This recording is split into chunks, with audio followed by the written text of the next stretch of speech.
አሰላሙ አለይኩም ወራህመቱላሂ ወበረካቱ። ዛሬ ሌሊት ምን ይፈጠራል? ይህን ቪዲዮ እስከ መጨረሻው ስሙት።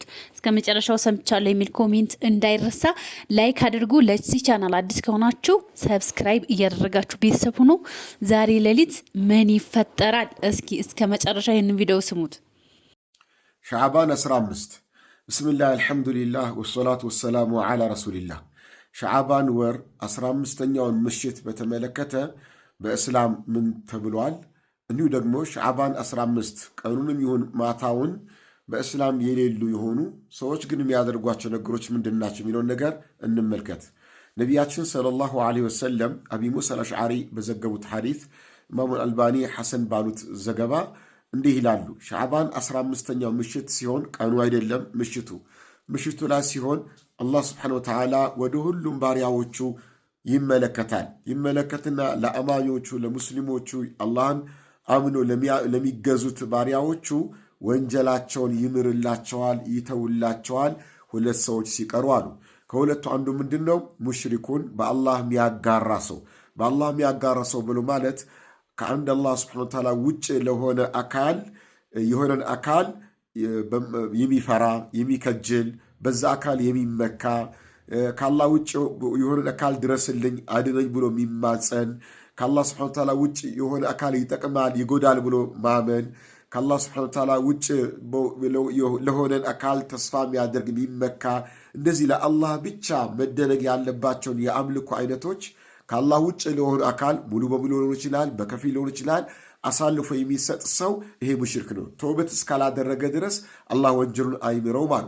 ሁለተኛው ደግሞ ሙሻሂን ማለት ከሙስሊም ሙእሚን የአላህ ባሪያዎች ጋር ቂም ያለው፣ እልህ ያለው፣ ጥላቻ ኩርፊያ ያለው ሙስሊም ሙእሚን የአላህ ባሪያዎችን የሚመቃኝ የሆነ የሚያኮርፍ የሚዘጋ ሰው፣ በሙስሊሞች መሃል ችግር ያለበት ሰው በሙእሚን ከአላህ ባሪያዎች ጋር ሆነ መጥፎ ስሜት ቁርሾ ውስጥ ላይ ያለበት ሰው አላህ ስብሐነሁ ወተዓላ ወንጀሉን አይምረውም። ተወብቶ አውፍ ተባብሎ ከአላህ ይቅርታ ጠይቀው ወደ አላህ እስካልተመለሰ ድረስ ነው። እንግዲህ ሻዕባን 15 ምሽቱን በተመለከተ የተነገረን ነገር ይሄ ነው። በግልጽ የተነገረን ይሄ ነው። በሐዲሱ ሰሒህ በሆነ መልክ የመጣው ይህኛው ነው። ይህም ማለት ደግሞ እኛ ባሪያዎችን እንዲህ አድርጉ ወይም እንዲህ አታድርጉ ብሎ መመሪያ ያዘለ መልእክት አይደለም። ይህ መልእክት አላህ በራሱ ጊዜ በረሕመቱ በፈድሉ በትሩፋቱ ለባሪያዎቹ የሚያደርገው ነገርና እንዲሁ ደግሞ በአላህ በፍትሐዊነቱ በዓድሉ ጥፋተኞችን ደግሞ አልመራችሁም የሚልበት ምሽት መሆኑን የተነገረን። ይህ በእንዲህ እንዳለ አንዳንድ ሰዎች አሉ ምንም ዘገባ ሳይኖራቸው ምንም ማስረጃ ሳይኖራቸው በቁርአን በሐዲስም ምንም ማስረጃ ሳይኖራቸው ሻዕባን 15ኛው ምሽት ላይ ወደ ከመግሪብ እስከ ሊሆን ይችላል፣ በሌላ ወቅት ሊሆን ይችላል፣ እንደዚህ አይነት ረካ ሰላት ይሰገዳል፣ 100 ረካ 200 ረካ ከዛም በታችን በላይ ሊሆን ይችላል ብሎ የሚሉ ሰዎች አሉ። ይህ ምንም ማስረጃ የላቸውም። ብዙ ዑለማዎች ፉቃዎች ያወገዙት ተግባር ነው። ሻዕባን 15 ቀኑም ላይ ለየት ያለ ዒባዳም ይሁን ዝክርም ይሁን ጾምም ይሁን ለየት ያለ ለዛ ቀን ብቻ ተብሎ የሚደረግ ነገር አለ ብሎ በቁርአን በሐዲስ ማስረጃ የለም። ስለዚህ እንደዚህ አይነት ነገሮችን መጠንቀቅ አለብን። አሁን ሻዕባን ወር እንደ ሻዕባን ጠቅላላ እንደ ሻዕባን ወር ከሌላው ጊዜ የተሻለ ዒባዳ የሚደረግበት ጊዜ መሆኑን ነቢያችን ነግረውናል ሰለላሁ ዐለይሂ ወሰለም። ይህንም ለምንድን ነው የሚታደርጉት ተብሎ ሲጠየቁ ሻዕባን ወር ስራዎች ወደ አላህ የሚወጡበት ወር ነው። ዓመታዊ ሪፖርት እንደማለት ነው። ወደ አላህ የሚወጡበት ወር ነው እና ጾመኛ ሁኜ ስራዬ ወደ አላህ እንዲቀርብልኝ እፈልጋለሁ ብለዋሉ። በሌላ ምክንያት ሲገልጹ ሰዎች በረጀብና በረመዳን ወር የሚዘናጉበት የሆነ የሻዕባን ወር ነው። ሰዎች በሚዘናጉበት ጊዜ ወደ አላህ መቃረብ ስለምፈልግ ነው ብለዋል ነቢዩ ሰለላሁ ዐለይሂ ወሰለም። እንደዚህ ኖርማል የሆነ ባዘቦቱ ጊዜ የምናደርገው ዱዓም ይሁን ዝክርም ይሁን ቁርአንም ሰደቃም ጾምም ኖርማል ሰላትን ለልዩ ሌላም ሰላት መስገድ ይቻላል። ግን ሻዕባን 15 ብሎ ስፔሻል ለየት አድርጎ ለየት ያለ የሚባል አባባል ለየት ያለ ጾም ወይም ለየት ያለ ሰላት ለየት ያለ ነገር ማድረግ ግን በቁርአን በሐዲስ ማስረጃ ስለሌለው ነብዩ ሰለላሁ ዐለይሂ ወሰለም ሻዕባንን ወርና በሻዕባን ወር ውስጥ የሆኑ 15ኛው ምሽቱን ቀኑን ያሳልፉት እንደነበረ በዛ መልክ እንድናሳልፈው አደራ እያልኩኝ አላህ ሱብሓነሁ ወተዓላ በሰላም በአማን ለረመዳን አላህ አድርሶ ረመዳንን በዒባዳ ምናሳልፍ አላህ አድርገላችኋለሁ።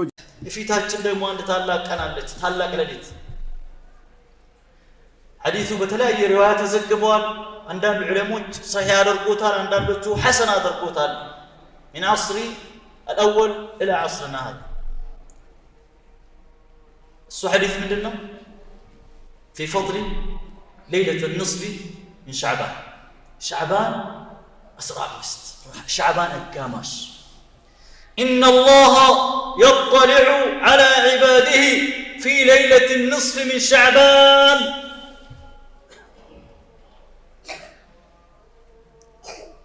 فيغفر لعباده المؤمنين إلا لمشرك أو مشاحن يا له من فضل عظيم. الله سبحانه وتعالى رمضان شعبان القاماش لاي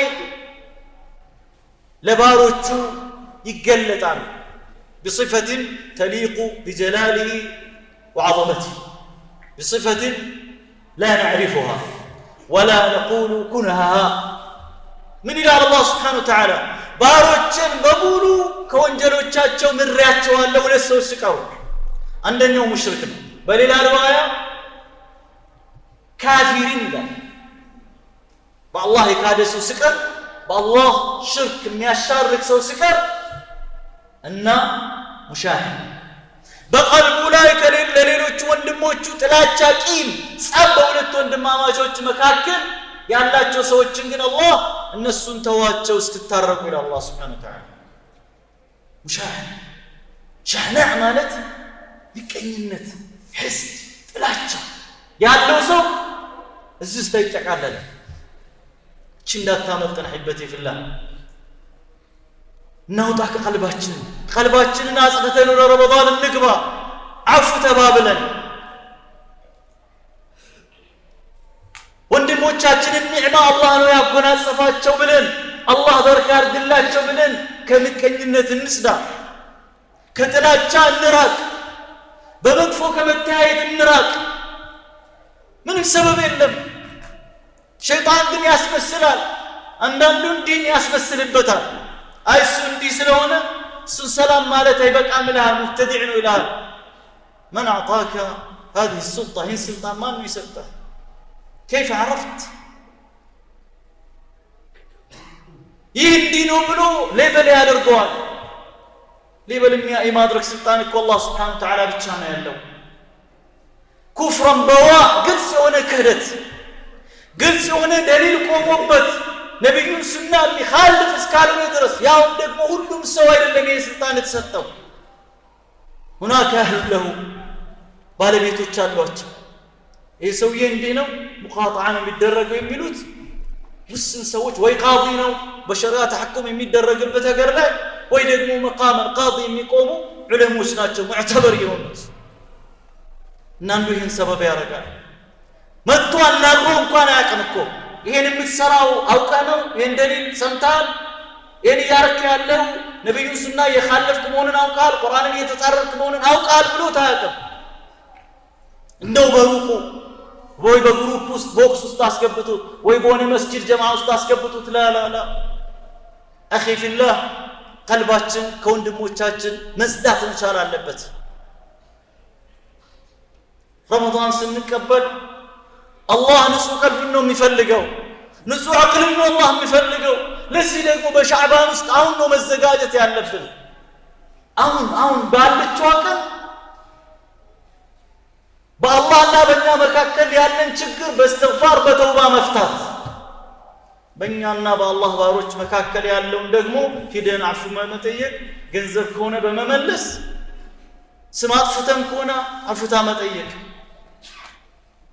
አንዳንዱ እኮ ስሙን የምናጠፋው ዘመን ባመጣው ቴክኖሎጂ ማንነቱን በማናቀው የት እንዳለ ሳናቅ እንወርፈዋለን። ቂያማ ቀን ሲፈልግ የዓለም ጫፍ ላይ ቂያማ ቀን ይመጣል። ያ ሰው ያገናኛል አላህ Subhanahu Wa Ta'ala ከሐሰናታችን ይወስዳል ያ ሰው። ለዚህ ነው ጥንቃቄ የሚያስፈልገው። አላህ ለምን ተናገርክ ብሎ ነው እንጂ ሰው ልጅን የሚጠይቀው። ለምን ስለ ሰው አይብ አልተናገርክም ብሎ አላህ ይጠይቀናል። في الصمت ነጃ፣ በዝምታ ውስጥ ነው ነጃ መውጣት ያለው። ይህን ቪዲዮ እስከ መጨረሻው ያልሰማለ ብዬ አላስብም። ኢንሻአላህ ከተማሩት አላህ ያድርገን። ኢንሻአላህ ደስ የሚል ሀዲስ ደስ የሚል ሌሊት ማለት ነው። እንግዲህ ሻዕባን 15 ረመዳንም እንግዲህ ጥቂት ቀናቶች ናቸው የቀሩት። አልሐምዱሊላህ ደርሰን የምንጾመው አላህ ያድርገን። ደርሰን ሼክ ረመዳን የምንቀበለው አላህ ያድርገን። እና ያው ሁለት ሰዎች አይማሩም፣ ከዛ ውጭ አላህ ሁሉንም ወንጀል ይቅር ይላቸዋል ነው ያው እየተማርን ያለ ነው። ኢንሻአላህ አላህ ከሚማሩት አላህ ያድርገን። እንግዲህ መኳረፍ ጥሩ አይደለም። እንግዲህ የተኳረፋችሁም ታረቁ። እኔም የኮረፍኩት ካሌ ለመታረቅ እሞክራለሁ። እንዲሁም ደግሞ ያው ሙሽሪክ ሰው